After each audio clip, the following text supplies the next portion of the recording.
First at 5, All-Star Weekend is less than 2 weeks away. And there are a lot of local restaurants and bars that are looking to cash in on the thousands of folks that are expected to descend on downtown Cleveland. Dozens of them were hoping to stay open until 4 a.m.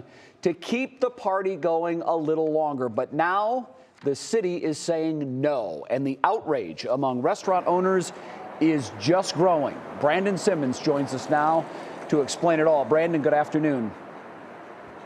Hi, Jay. Yeah, a lot of businesses are not happy about this decision that came from the city, and they're also not happy that the decision from the city came in so late, considering that they just applied a few weeks ago for these extended waivers, and now they're getting a denial just less than 2 weeks before the event is expected to happen. Now, in the past, when major events come to town, we're talking about RNC in 2016 and, of course, Major League Baseball's All-Star Weekend just a few years back. Businesses have been allowed to apply for waivers to stay open and serve alcohol until 4 a.m. Now, of course, under normal rules, they have to shut down at 2:30 a.m. Now, this time around, 87 businesses submitted applications to stay open, but only 7 were approved by the city, and they're all hotels like the Hilton downtown, the Westin, and even the Holiday Inn near Cleveland Clinic. Now, small businesses who had been told to look forward to All-Star Weekend for the last couple years are now feeling like they aren't part of the party, many of them losing money in the process.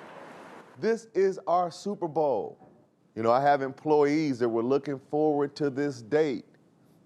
They were going to make extra money. I had events that now I've been getting calls that they want their deposit back and pull back because we were selling them on the 4 a.m.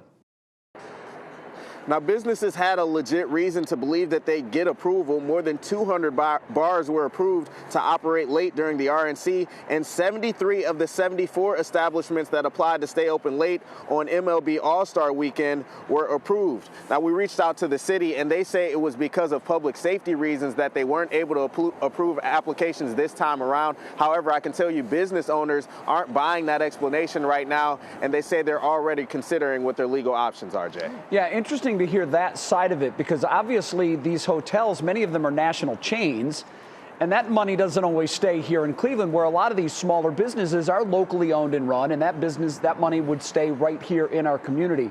So for folks that are saying, wait a minute, this is just a couple of hours on a couple of nights, Brandon, you've talked to these guys. How important is that lost revenue to these companies that have just been hammered over the last 2 years because of COVID restrictions? You're right. It's been 2 years, really 23 months to be exact, that they've been really pummeled not having the business that they expect. So they said, we survived 23 months. It's very likely we will survive past this weekend. But every single thing you take away from them is like a little stab wound, you know, where you just lose a little bit more. And they're saying this was our opportunity. This entire time you've been pumping up small businesses to look forward to All-Star Weekend being here. And now you're saying you can't take part. They're saying it doesn't make any sense. Yeah, interesting that it wasn't an all or nothing. All of the businesses got it or none of them got it. I can certainly see why some of these smaller excluded businesses would be angry. Brandon Simmons live tonight on What's New. Brandon, thank you.